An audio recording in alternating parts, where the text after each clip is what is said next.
Mostrar para você quem é o Lulinha, filho do Lula. O retrato exato daqueles que se utilizam do poder para enriquecerem ilicitamente e serem blindados pelo sistema. Fábio Luiz Lula da Silva. No ano que o pai se elegeu presidente, em 2002, ele era monitor de um zoológico em São Paulo. Ganhava seu salário, parece que foi a única vez que trabalhou. No ano seguinte, em 2003, primeiro ano do governo do pai, o Lulinha virou sócio de uma empresa de tecnologia. Em seguida, essa empresa recebeu 5 milhões de reais da Telemar, uma concessionária de telefonia que dependia do governo federal. Dali em diante, o Lulinha se tornou um empresário milionário, com movimentação financeira de 19 milhões e meio de reais em apenas 4 anos. Hoje ele mora na Espanha, bancado por empreiteiras que têm contratos com o governo do pai. Em mais de 20 anos, o nome do Lulinha passou por diversos inquéritos da Polícia Federal, passou por Lava Jato, CPMI dos Correios, Operação Mapa da Mina e agora está no maior escândalo previdenciário da história do Brasil.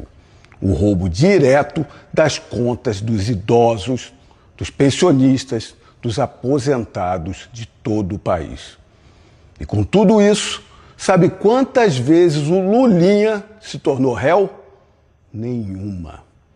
0 denúncias do MP, seus processos todos arquivados, 0 condenações, investigado a vida inteira, blindado a vida inteira. Agora, só nas últimas semanas, foram reveladas nas investigações mais mensagens em que a lobista Roberta Luxinger, amiga íntima do Lulinha, escreve para ele que os dois trabalham em nível diferenciado. Eu sei, é o filho do poder. Disse ainda que o nosso futuro é na Suíça.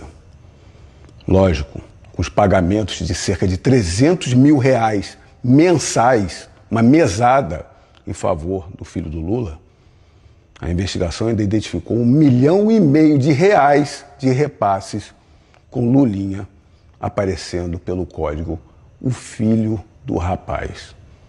Enquanto isso, a lobista do Lulinha ainda comprava joias, colar de diamantes, para dar de presente para o chefe de gabinete do presidente Lula, o tal do Marcola, que também recebeu pagamento identificado de 249 mil reais.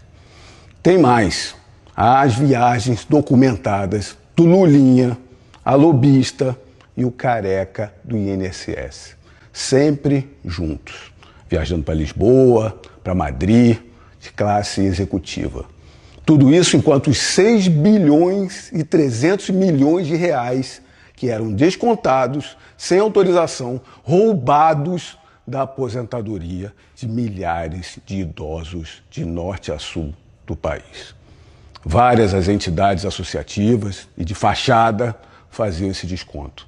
Aqui o irmão do Lula, Frei Chico, está envolvido no esquema, com assinaturas falsificadas e servidores cooptados. No centro da roubalheira, o careca do INSS, principal operador da fraude, dono de uma das entidades que arrecadou sozinha 221 milhões de reais em descontos roubados. O mesmo careca do INSS que circulava ali pelos ministérios do governo Lula, esteve 5 vezes no gabinete do assessor especial da presidência, o Berger Barbosa, também colado no Lula. A empresa do careca do INSS que pagava a consultoria da amiga íntima do Lulinha, a Roberta Luxinger.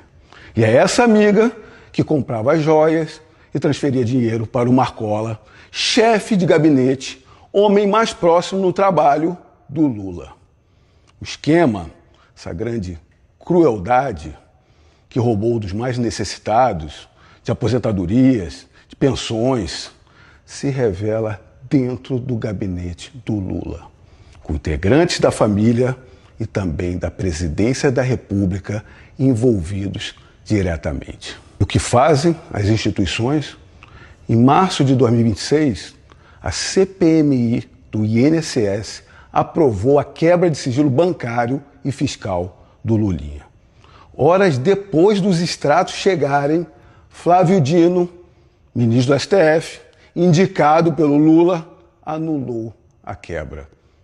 No final do mesmo mês, o relatório final da CPMI saiu pedindo o indiciamento de 216 pessoas, incluindo o Lulinha, por organização criminosa, lavagem de dinheiro, corrupção e tráfico de influência, com pedido de prisão preventiva por risco de fuga do Lulinha, que está agora na Espanha.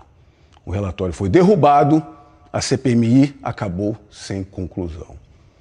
No STF, enquanto isso, no meio desse ano, o ministro André Mendonça autorizou os inquéritos sobre tráfico de influência do careca do INSS junto ao Ministério da Saúde do Lula e na Dataprev, a estatal que processa todos os dados do INSS, onde o Lulinha também está envolvido.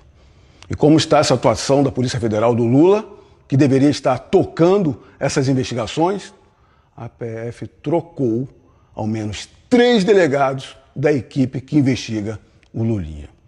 Ainda acionou a AGU para contestar as decisões do ministro André Mendonça e, não satisfeita, fatiou o caso em 3 inquéritos separados, como manobra para tirar as investigações das mãos do ministro Mendonça.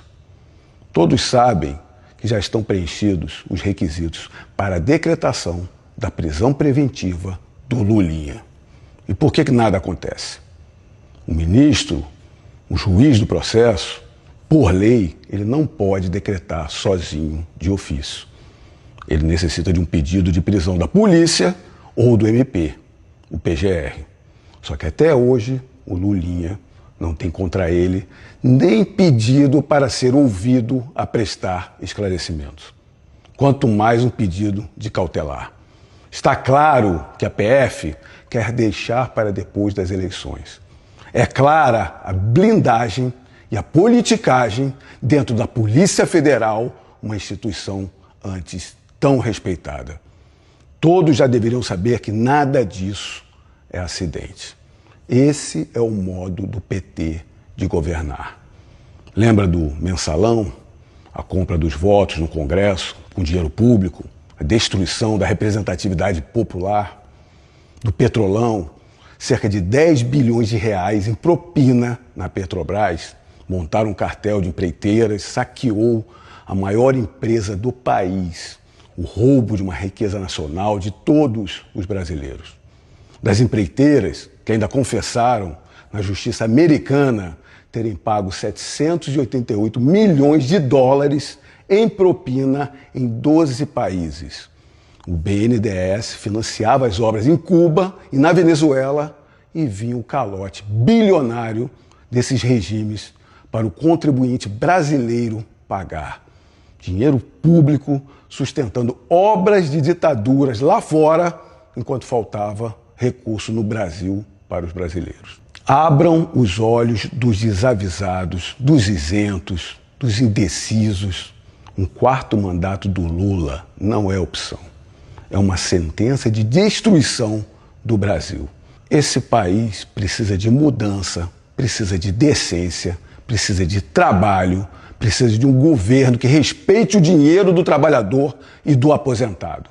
Em 2026, a resposta é nossa. Vamos fazer o Brasil vencer. É Flávio Bolsonaro, 22, presidente do Brasil.